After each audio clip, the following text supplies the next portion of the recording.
Hello everyone, आज हम पढ़ेंगे क्लास 6 का chapter 4 sorting materials into groups यानी वस्तुओं के समूह बनाना। ऑब्जेक्ट अराउंड यस मतलब हमारे चारों ओर की वस्तुएं।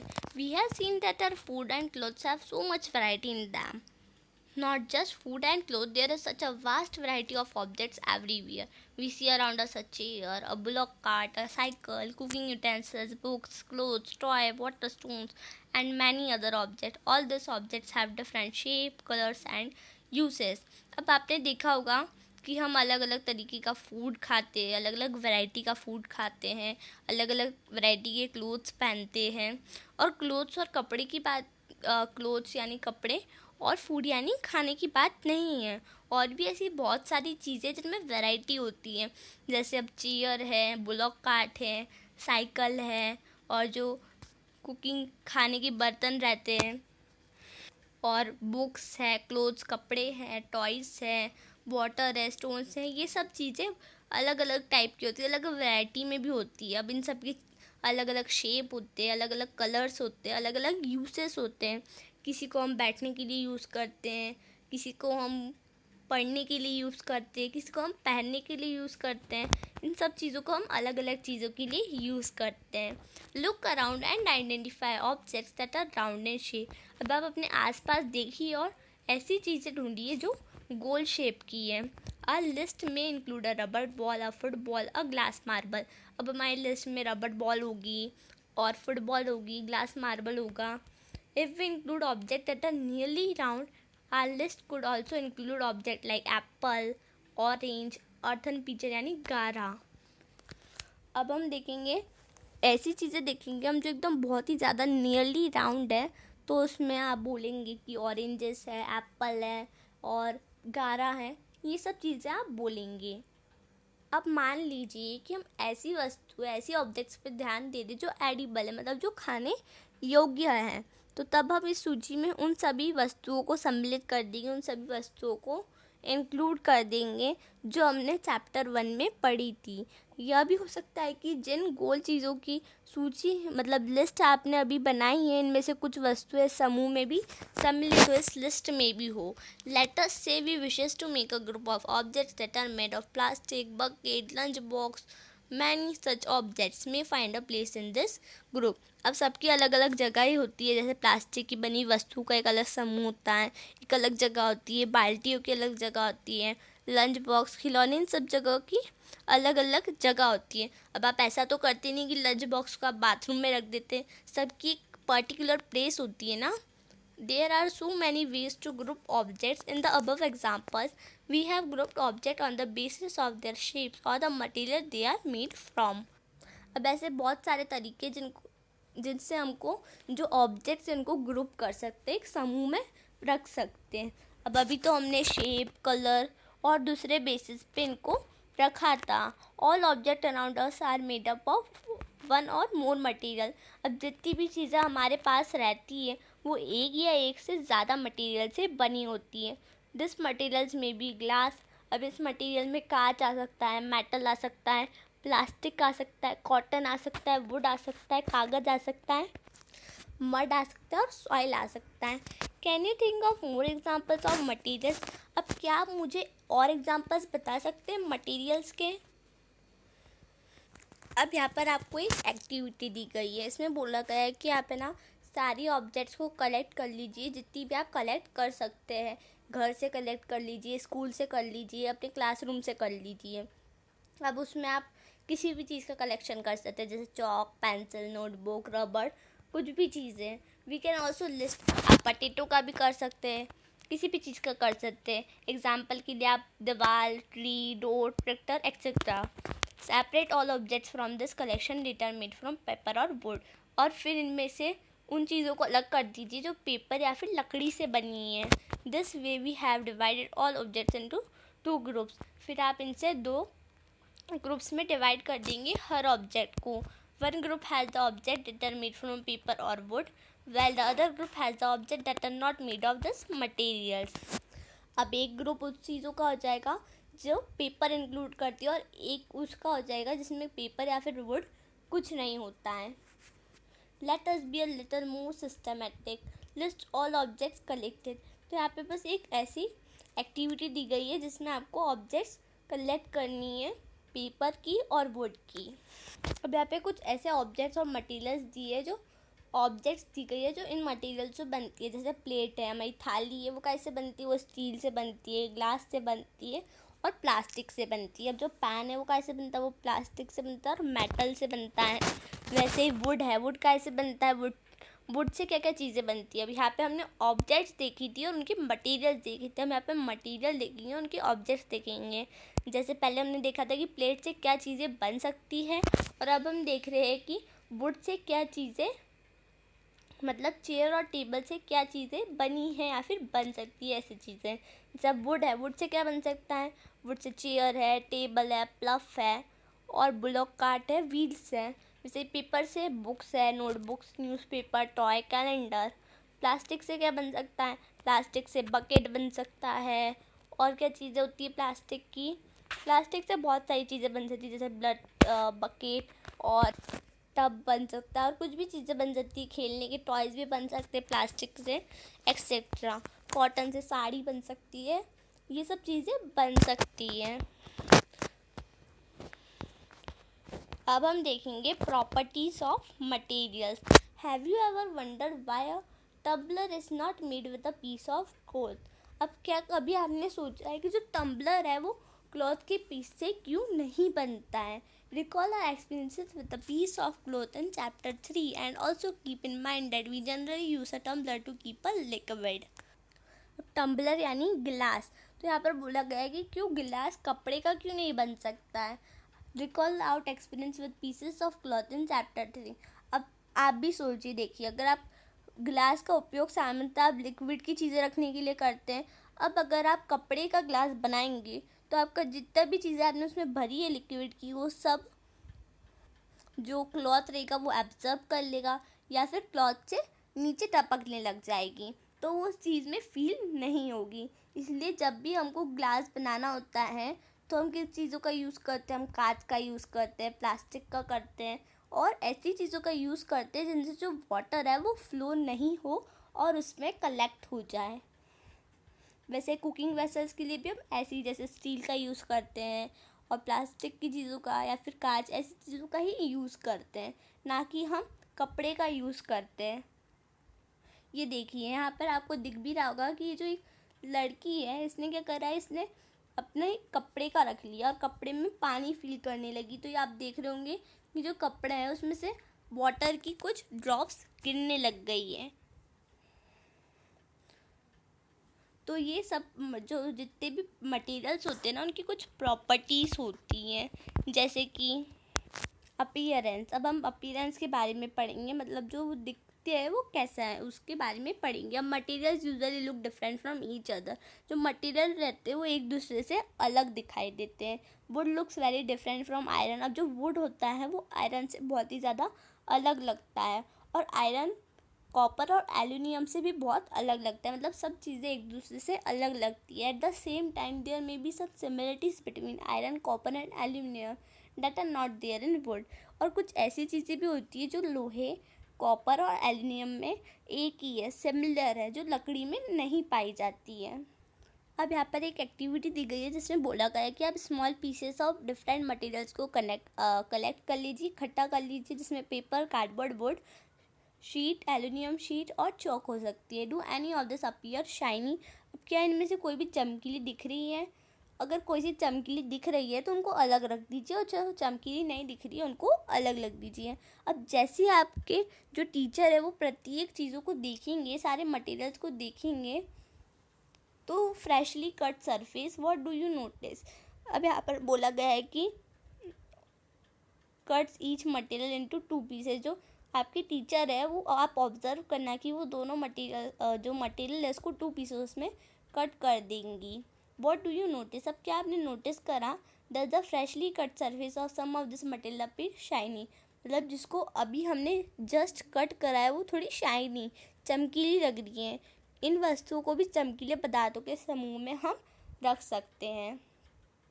अब आप कटिंग के अलावा किसी भी चीज़ को घिस के भी आप उस चीज़ को है ना एकदम शाइनी बना सकते हैं। आपने देखा होगा कि बहुत सारे लोग घिस देते ना किसी चीज़ को तो एकदम शाइनी चमकने लग जाती है। Materials that have such lustre are usually metals, iron, copper, aluminium and gold are examples of metal. अब जो आयरन, कॉपर, एल्यूमिनियम, गोल्ड है वो सब मेटल के एग्जाम्पल हैं। Some metals often lose their shine and appear dull because of the action of air and moisture on them. अब क्या होता है, जो मेटल रहता है ना वो कभी कभार अपनी शाइन को लॉस कर देता है और डल बन जाता है। क्यों डल हो जाता है? क्योंकि उसमें जो एयर रहती है और जो मॉइस्चर रहता है वो दोनों ही उससे लग जाते हैं और वो कंटेन कर लेता है उसको, जिससे उसकी जो चमक होती है, जो शाइन होती है, वो निकल जाती है मॉइस्चर के कारण। We therefore notice the lustre only on their freshly cut surface. इसलिए जब भी हम फ्रेशली कट करते हैं किसी सरफेस को तो वो ज़्यादा शाइनी लगती है एज़ कम्पेयर टू पहले कट करी गई सरफेस से। When you visit an ironsmith or a workshop, look out for freshly cut surfaces of metal rod to see if they have luster. अब आप है ना कभी आयरन स्मिथ या फिर वर्कशॉप पे जाए ना तो आप देखना कि जो फ्रेशली कट सरफेस है मेटल रॉड्स की वो शाइनी दिख रही है कि नहीं। अब हम हार्डनेस के बारे में पढ़ेंगे। हार्डनेस यानी कठोरता। When you press different materials with your hand, some of them may be hard to compress while others can be easily compressed. अब क्या होता है, जब भी आप अलग अलग टाइप के मटेरियल्स को अपने हाथ से प्रेस करते हैं, दबाते हैं, तो आप देखते हैं कि कुछ तो बहुत ही आसानी से दब जाते हैं पर किसी को हम नहीं दबा पाते हैं। Take a metal key and try to scratch with it. The surface of a piece of wood, aluminium, a piece of stone, a nail, candle, chalk, any other material or object. अब यहाँ पर बोला गया है कि आप एक metal की लीजिए और उससे ना आप जो वुड है, एल्युमिनियम है और जो स्टोन के पीस है, नेल है, कैंडल है, उन सबको खरोचने की कोशिश कीजिए। Can easily scratch some materials whereas some can not be scratch so easily. अब कुछ को तो आप बहुत ही आसानी से खरोच देंगे पर किसी को नहीं कर पाएंगे। Materials which can be compressed और scratch easily are called soft. अब जो बहुत ही आसानी से कॉम्प्रेस्ड हो जाते हैं या फिर उन पर हम बहुत ही ज़्यादा अच्छे से उनको स्क्रैच कर देते हैं ना तो वो मटेरियल सॉफ्ट कहलाते हैं। और जो बहुत ही ज़्यादा डिफ़िकल्ट होता है ना दबाना, जिन मटेरियल को दबाना बहुत ही ज़्यादा डिफ़िकल्ट होता है ना उनको हम हार्ड बोलते हैं। एग्जाम्पल के लिए कॉटन और स्पंज, इसको दबाना बहुत ही ज़्यादा आसान होता है इसलिए ये सॉफ्ट कहलाते हैं। और वही आयरन को कॉम्प्रेस्ड करना बहुत ही ज़्यादा डिफ़िकल्ट होता है इसलिए आयरन हार्ड कहलाता है। अब अपीयरेंस में मटेरियल्स के पास डिफरेंट प्रॉपर्टीज़ होती है, जैसे कुछ बहुत चमकीले होते हैं, कुछ हार्ड होते हैं, कुछ रफ होते हैं, कुछ स्मूथ होते हैं। Can you think of other properties that describe the appearance of a material. आप कुछ और प्रॉपर्टीज़ के बारे में बता सकते हैं जो अपीयरेंस पता है मटेरियल की। अब हम पढ़ेंगे सॉल्यूबल और इनसॉल्यूबल के बारे में। करेक्ट। अब यहाँ पर आपको एक एक्टिविटी के द्वारा सॉल्यूबल और इनसॉल्यूबल का डिफरेंस बताया गया है। Collect samples of some solid substances such as sugar, salt, chalk powder, sand and sawdust. अब यहाँ पर बोला गया है कि आप sugar, salt, chalk powder, sand और सॉडस्ट के कुछ सैंपल कलेक्ट कीजिए। फिर आप है ना 5 ग्लास लीजिए और या फिर बीकर ले लीजिए। फिर उनको है ना सबको फील कर दीजिए 2/3 विथ वाटर, मतलब 2/3 जो भी 2/3 है ना बीकर का पार्ट उसको वाटर से फिल कर दीजिए। फिर उसमें स्मॉल अमाउंट ऑफ शुगर डाल दीजिए फर्स्ट ग्लास में। सेकंड ग्लास में आप सॉल्ट डाल दीजिए सिमिलरली और फिर small amount of the other substances into the other glasses और फिर छोटे छोटे अमाउंट्स पे दूसरे सब्सटेंसेस डाल दीजिए दूसरे ग्लासों में। Stir the contents of each of them with a spoon और फिर आप उन सब चीज़ों में जो भी आपने शुगर, नमक जो भी डाला है उन सबको हिला दीजिए पानी के संग और फिर उनको कुछ देर के लिए वैसा ही छोड़ दीजिए। अब आप ऑब्जर्व करेंगे कुछ देर बाद कि the substances added to water. Note your observation as shown in table 4.3। अब आप देखेंगे कि जो आपने जिसमें सॉल्ट डाला है ना वो डिसअपियर हो जाएगा कम्प्लीटली वाटर में, मतलब वो जिसमें आपने सॉल्ट डाला है ना वो पूरा पानी के संग घुल जाएगा। जिसमें आपने शक्कर डाली है, शुगर डाली है, वो वाला बीकर में जो आपने शक्कर डाली है वो नहीं घुलेगी, नहीं मिलेगी, और जिसमें सॉल्ट डाला है वो आसानी से मिल जाएगा। अब यू विल नोटिस दैट सब सब्सटेंसेस हैव कम्प्लीटली डिसअपियर और डिसॉल्व्ड इन वाटर। अब आप देखेंगे कि कुछ सब्सटेंसेस है ना वो पूरी तरह से घुल मिल गई है पानी के संग। We see that this substances are soluble in water, और जो सब्सटेंसेस घुल गई है ना उनको हम सॉल्युबल बोलेंगे। जो भी चीज़ घुल जाती है ना वाटर के संग वो सॉल्युबल कहलाती है, और जो चीज़ें नहीं घुली है और वैसे के वैसे वहीं पर है लॉन्ग टाइम तक उनको हम इनसॉल्युबल बोलेंगे। जो चीज़ें मिल जाती है वो सॉल्युबल कहलाती है, और जो चीज़ें नहीं मिलती है वाटर में वो इनसॉल्युबल कहलाती है। अब water plays an important role in the functioning of our body because it can dissolve a large number of substances. अब जो वाटर है ना एक बहुत ही ज़्यादा इम्पॉर्टेंट रोल प्ले करता है हमारी बॉडी के फंक्शन के लिए, because it can dissolve a large number of substances, क्योंकि ये बहुत ही ज़्यादा नंबर ऑफ सब्सटेंसेस को डिसॉल्व कर देता है, मिला देता है। अब यहाँ पर पूछा गया है कि do liquids also dissolve in water, कि क्या जो लिक्विड है वो भी वाटर में डिजॉल्व होते हैं, तो इसके बारे में हम आगे पढ़ेंगे।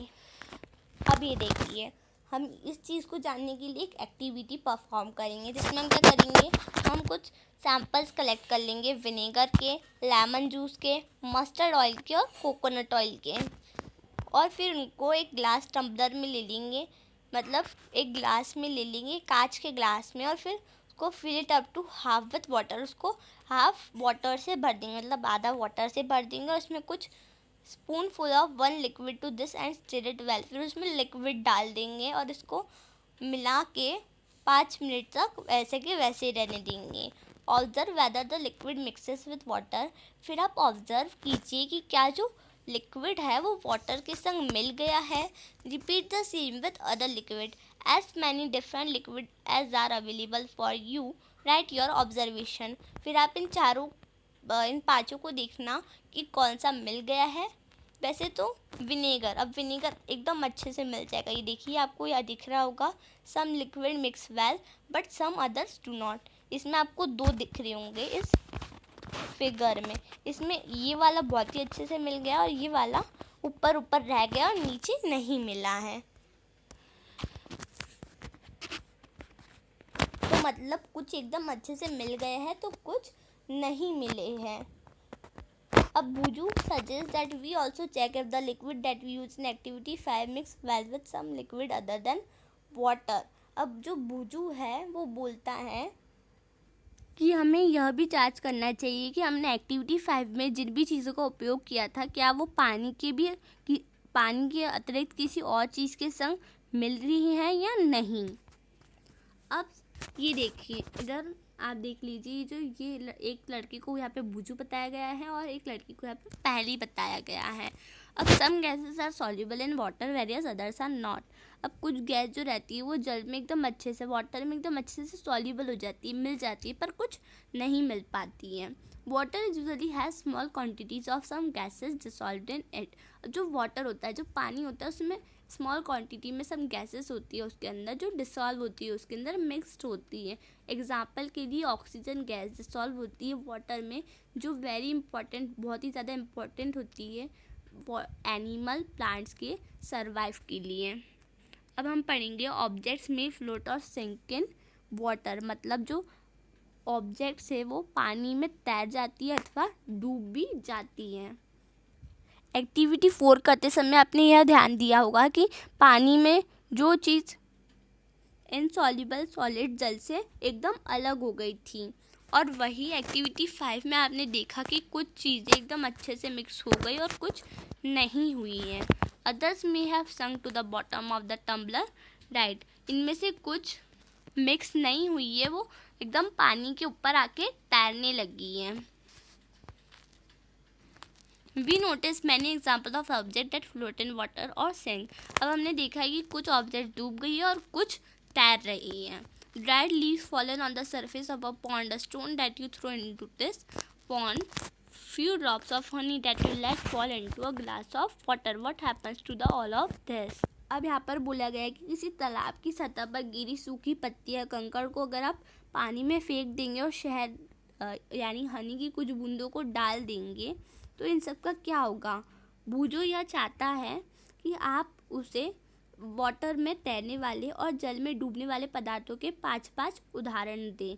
अब क्या होता है, जो हनी होगा ना वो अच्छे से सॉल्युबल हो जाएगा, और ये जो चाबी है और जो एप्पल है और सिक्का है, पत्ता है, ये सब चीज़ें नहीं होंगी। और जो लिक्विड फॉर्म में रहेंगी जैसे सॉल्ट हो जाएगा और हनी हो जाएगा, ये सब चीज़ें इसमें अच्छे से डिसॉल्व हो जाएगी। अब हम पढ़ेंगे ट्रांसपेरेंसी के बारे में। You might have played the game of hide and seek. अब आपने छुपम छुपाई यानी हाइड एंड सीक का गेम ज़रूर खेला होगा। Think of some places where you would like to hide. अब आप ऐसी जगह के बारे में सोचिए जहाँ पर आप छुपना पसंद करेंगे और जहाँ पर आपको कोई नहीं देख पाएगा। Why did you choose those places? Would you have tried to plastic so that buyer can easily see these items? अब क्या आपने कभी शीशे की खिड़की के पीछे छुपना चाहा है हाइड एंड सीक के गेम पे? नहीं, कोई भी कभी भी खिड़की के पीछे जो शीशे की रहती है यानी कांच की खिड़की के पीछे नहीं छुपता है, क्योंकि उसमें हम आसानी से दिख जाते हैं। On the other hand there are some materials through which you are not able to see. और कुछ ऐसे मटेरियल्स भी होते हैं जिनसे हम बिल्कुल भी नहीं दिखते हैं, उनको हम ओपेक कहते हैं। अब ट्रांसपेरेंट में क्या होता है? ट्रांसपेरेंट में हम अंदर से बाहर की चीज़ें देख सकते हैं। मतलब अगर हम बाहर हैं तो हम उस चीज़ के अंदर रखी चीज़ देख सकते हैं। जैसे कुछ भी कांच का एक बाउल है तो हम उसके अंदर की चीज़ देख सकते हैं कि उसमें क्या धरा है, क्या रखा है, ये सब चीज़ें हम जान सकते हैं। कैसे? क्योंकि वो ट्रांसपेरेंट है, मतलब उसमें हम देख सकते हैं। Those substances or materials through which things can be seen are called transparent. ये देखिए, ये डेफिनेशन आप बहुत अच्छे से याद कर लेना, क्योंकि ये डेफिनेशन हमेशा एग्जाम में पूछी जाती है। दो सब्सटेंसेस और material through which things can be scene, मतलब ऐसे सब्सटेंस या फिर मटेरियल जिनसे हम देख सकते हैं या फिर कुछ भी चीज़ हम देख सकते हैं, उसको ट्रांसपेरेंट कह सकते हैं। जैसे कि आप यहाँ देख रहे होंगे, ये इधर देखिए आप, ये आपको एक फिगर दिख रहा है, फिगर 4.8। इसमें आपको जितने भी वो बाउल्स दिख रहे हैं वो सब ट्रांसपेरेंट हैं, क्योंकि इनसे हम अंदर रखी हुए कैंडीज, चॉकलेट सब देख सकते हैं। On the other hand there are some materials. अब दूसरे साइड में ऐसी चीज़ें होती है जिनको हम नहीं देख पाते हैं। वो क्या होती है? वो ओपेक होती है, जिनसे हम बाहर का अंदर नहीं देख सकते हैं। मतलब हम नहीं देख सकते कि अंदर क्या है, तो वो क्या होती है? ओपेक। अब जैसे हमारे घर का डोर होता है तो वो क्या होता है? वो ओपेक होता है, उससे हम देख नहीं पाते बाहर का। और वही जो ग्लास की खिड़की होती है, जो कांच की खिड़की होती है, उससे हम आसानी से बाहर का देख सकते हैं। एक्टिविटी 6 में बोला गया है कि आप शीट ऑफ पेपर लीजिए और उसके उधर देखिए। अब सबसे पहले हम एक्टिविटी 6 पढ़ने के पहले हम यहाँ पे एक फिगर देखेंगे और इससे ओपेक, ट्रांसपेरेंट और ट्रांसलूसेंट का मतलब बहुत ही अच्छे से समझेंगे। अब ट्रांसलूसेंट क्या होता है? Translucent the material through which object can be seen but not clearly are known as translucent. मतलब ऐसे मटेरियल जिनसे हम बाहर के ऑब्जेक्ट देख सकते हैं, अंदर के ऑब्जेक्ट देख सकते हैं, पर एकदम अच्छे से, एकदम क्लियरली नहीं देख सकते हैं, उनको हम ट्रांसलूसेंट बोलते हैं। ट्रांसलूसेंट क्या होता है? ट्रांसलूसेंट यानी जिससे हम देख सकते हैं बाहर का या फिर अंदर का, पर एकदम क्लियरली नहीं देख सकते हैं। हम आर पार देख सकते हैं पर इतने अच्छे से नहीं देख सकते, एकदम क्लियरली नहीं देख सकते हैं। अब जैसे आपको यहाँ पर दिख रहा होगा, ये देखिए, ये जो है ना, ये ट्रांसपेरेंट का एग्जाम्पल है, क्योंकि इससे एकदम क्लियरली हम बाहर का देख सकते हैं। ये जो है, ये ट्रांसलूसेंट का एग्जाम्पल है, क्योंकि इससे क्लियरली नहीं दिख रहा है, हाँ बस थोड़ा बहुत दिख रहा है। और ये इससे हम बिल्कुल भी नहीं देख सकते, इसलिए ओपेक का एग्जाम्पल है।